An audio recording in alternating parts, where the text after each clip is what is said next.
আমার টেক সমাধানে আপনাকে স্বাগত। তা আজ আমি ওবিসি সার্টিফিকেট আপনারা অনলাইনের মাধ্যমে কীভাবে করবেন সম্পূর্ণ ভিডিও আমি ভিডিওতে বলবো। ভিডিওটা স্কিপ না করে পুরো ভিডিওটা দেখবেন। তো আমি কিছুদিন আগে একটা ওবিসি সার্টিফিকেট করেছিলাম, তো সেটা আমি দেখাচ্ছি তোমাদেরকে, তার স্ট্যাটাসটা আমি দেখাবো এখন। তা অনলাইনে কীভাবে আপনারা করবেন সম্পূর্ণ আমি ভিডিওতে বলে দেবো। তো আমি এখন স্ট্যাটাসটা দেখছি, এখানে দেখাচ্ছে application submit hard copy not received. তো আমি এই কাস্টমারকে বলেছি আপনারা ব্লক অফিসে গিয়ে আপনার হার্ড কপিগুলো জমা করবেন। তো আপনাদের যদি সেটা সেরকম দেখায় আপনার রিজেক্টও দেখাতে পারে, ঠিক আছে? তো আমার এটা দেখাচ্ছিল তাই বলেছি। এবার অনলাইনে আপনারা কীভাবে আবেদন করবেন আমি দেখাচ্ছি এবারে। সর্বপ্রথমে কাস্ট সার্টিফিকেট gov.in এই অপশানে আপনারা ক্লিক করবেন। ক্লিক করার পরে এখানে অনেক এসসি, এসটি অনেকগুলো অপশান আপনারা শো করবে। যেমন application for SC, need application, download certificate. তো আমি ওবিসি করব, তো অ্যাপ্লিকেশন ফর ওবিসি। এখানে আরও option application check, check certificate, তারপরে check certificate, application check, check certificate of validation, হ্যাঁ, রিপ্রিন্ট অ্যাপ্লিকেশন, ডাউনলোড সার্টিফিকেট। তো সম্পূর্ণ আপনারা এই সাইট থেকে আপনারা করতে পারবেন, ঠিক আছে, ওবিসির যাবতীয় কাজগুলো। তো আমি চেক সার্টিফিকেট এই কারণেই দেখাচ্ছি, বা তো আপনারা অনলাইনে যখনই চেক করবেন, তো এই চেক মানে হয়ে যাওয়ার পরে আপনারা চেক যদি করেন, তো এই ডাউনলোড সার্টিফিকেটে আপনারা নাম্বারটা ফেললে আপনারা ডাউনলোড করতে পারবেন, অথবা চেক যদি করার থাকে তারপর ওখানে ক্লিক করতে পারবেন। তো আমি নতুন করে যেহেতু করব, মানে আমি নতুন করে সার্টিফিকেটটা যেহেতু করছি, তো আমি সর্বপ্রথম আমি অ্যাপ্লাই ফর ওবিসি দিয়ে আমি ক্লিক করব। তো আপনি যদি অ্যাপ্লাই চেক বাটনে যদি আপনার হয়ে যায় গিয়ে থাকে, আপনি চেক করার স্ট্যাটাস চেক করার জন্য অ্যাপ্লাই চেক কিংবা চেক সার্টিফিকেট এ ক্লিক করতে পারেন। তো আমি যদি অ্যাপ্লাই ফর ওবিসি এতে আমি ক্লিক করছি। ক্লিক করার পরে আমার এরকম পপ আপ খুলবে। তো এখানে আমাকে বলেই দেবে do you have a digital caste certificate. আপনার কাছে থাকলে আপনি ইয়েস করবেন, যদি না থাকে তো আপনি নো করবেন। তো বর্তমানে আমার কাছে নেই, তো আমি নো করে দিলাম। ওকে। তো তারপরে এরকম একটা পপ আপ খুলবে আপনার স্টেট আপনাকে দিতে বলে, ডিস্ট্রিক্ট আপনি চুজ করে নেবেন। আপনার যে জেলা আছে আপনি সেই জেলা চুজ করুন। সাব ডিভিশন আপনার কী আছে সেটা আপনি চুজ করে নিলেন। এবার মিউনিসিপ্যালিটি না ব্লক, আপনি কার আন্ডারে বসবাস করেন, ব্লকের আন্ডারে না মিউনিসিপ্যালিটি, তো সেটা আপনি সম্পূর্ণ এখানে লিখে দেবেন। যদি ব্লক হয়ে থাকে তো ব্লক। এরপরে হচ্ছে আপনার জিপি বা ওয়ার্ড, যে গ্রাম পঞ্চায়েতের নামটা দিয়ে দিলেন। এরপরে হচ্ছে আমি অ্যাপ্লিকেশন করব ওবিসির জন্য, তো ওবিসি এখানে ক্লিক করলাম। ওবিসি এ আছে না ওবিসি বি আছে, আপনি কার জন্য দরখাস্ত করতে চাইছেন সেটা আপনি সার্টিফিকেট দেখে বুঝতে পারবেন, আপনার মানে পূর্বপুরুষের কারো যদি থাকে। তো আমি যদি ওবিসি এ করি, তো আমি এতে ক্লিক করব। করার পরে এখানে বলে দেবে কাস্ট কমিউনিটি, আপনার যে কমিউনিটি আছে, কাস্ট আছে, সেটা আপনাকে চুজ করতে হবে যে আপনার কোন কাস্টে আপনি আছেন, ঠিক আছে? তো এটা আমি চুজ করে দিলাম। এরপর হচ্ছে তারপরে এখানে আপনাকে বলবে নেম, ফুল নামটা আপনারা বসিয়ে দেবেন। তারপর father name, mobile number, email ID, ঠিক আছে? এটা আপনি এই ঘরটা বসিয়ে দিলেন। তারপরে একটু নিচে আসবেন, ডকুমেন্ট রিকোয়ার্ড, এপিক অ্যাটলিস্ট 1 বলছে দিতে। এপিক কার্ড মানে ভোটার কার্ডের নাম্বার, আধার কার্ডের number, select category Khadya Sathi number, ঠিক আছে? যেটা আপনাদের কাছে প্রযোজ্য আপনার কাছে রয়েছে বর্তমানে সেটা দিয়ে দেবেন, ঠিক আছে? যেকোনো একটা দিলেও হবে, যেহেতু আমার কাছে 3টে রয়েছে, তো আমি 3টেই বসিয়ে দিচ্ছি, ঠিক আছে? তো আমি খাদ্যসাথী নাম্বার এগুলো সব বসিয়ে দিলাম। আপনাদের কাছে 3টে থাকলে 3টে বসাবেন, নাহলে একটা বসিয়ে দেবেন দেখুন। এরপরে আপনাকে বলবে ডেট অফ বার্থ, আপনি ডেট অফ বার্থটা চুজ করলেন। ডেট অফ বার্থটা চুজ করে নিলেন, এইভাবে ক্যালেন্ডারটা ওপেন হবে। মান্থ, ডে এগুলো সব চুজ করে নিলেন। আপনার প্লেস অফ বার্থ চুজ হয়ে থাকবে। এবার ডিস্ট্রিক্ট আপনি চুজ করে নিলেন, পুলিশ স্টেশনটা চুজ করে নিলেন, ঠিক আছে? আপনার যেটা হবে পুলিশ স্টেশন আপনি চুজ করে নিলেন। তো আমার এখানে চুজ আমি করে নিলাম। এবার ভিলেজ অথবা টাউন, যেহেতু আমি পঞ্চায়েত এলাকা, তো আমি গ্রামের নামটা আমি এখানে বসিয়ে দিলাম। এরপরে বলছি address, present address for 6 month, মানে 6 মাস ধরে আপনি কোথায় বাস করছেন তার অ্যাড্রেসটা এখানে দিতে বলছেন। তো 6 মাস ধরে আপনি কোথায় বাস করছেন, আপনার যদি জন্মগত সব একই থাকে তো আপনি সেটাই লিখে দিতে পারেন।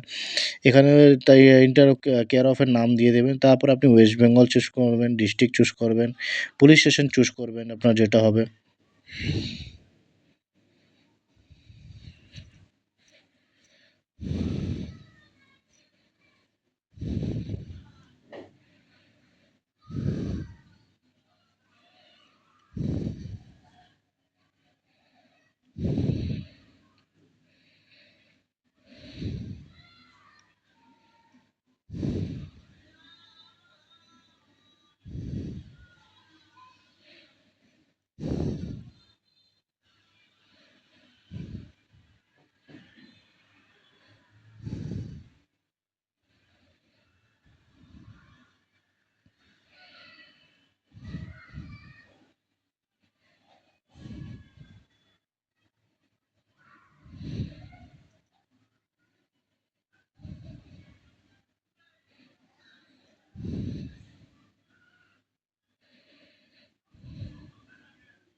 ওকে।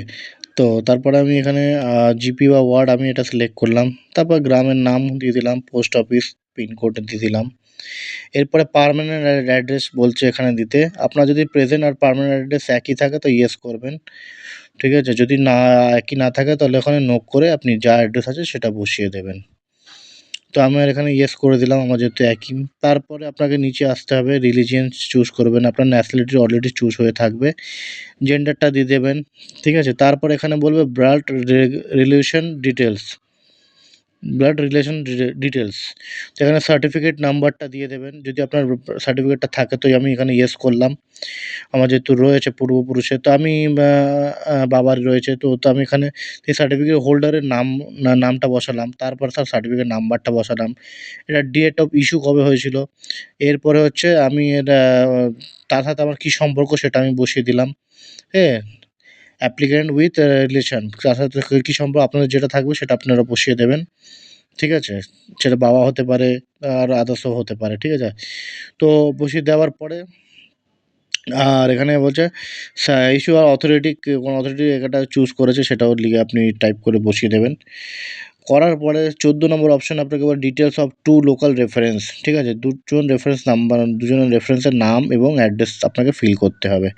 তো আমি আশেপাশে লোকাল কারোর রেফারেন্সের নাম লিখে দিলাম, অ্যাড্রেস লিখে দিলাম। আরেকজনের নাম আর অ্যাড্রেসটা এখানে লিখে দিলাম।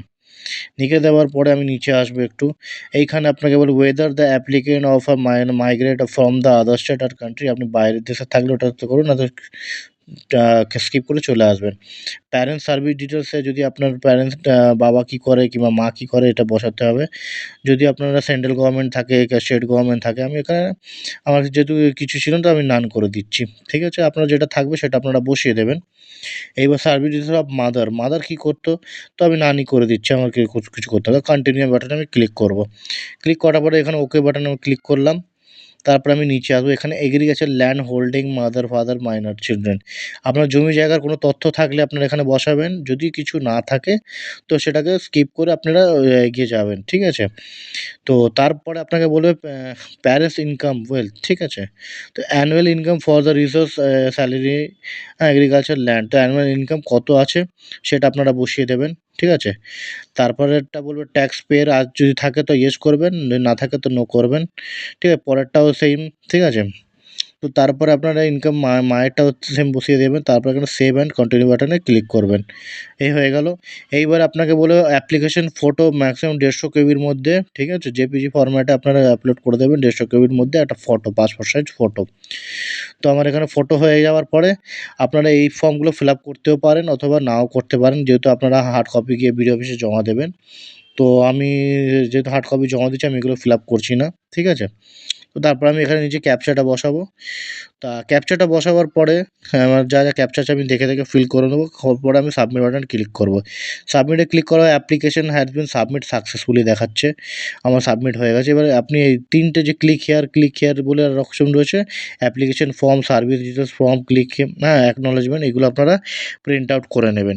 তো এইভাবে আপনারা ওবিসি সার্টিফিকেটের জন্য অনলাইনে আবেদন করতে পারবেন। সম্পূর্ণ ভিডিওতে বলে দিলাম আমি।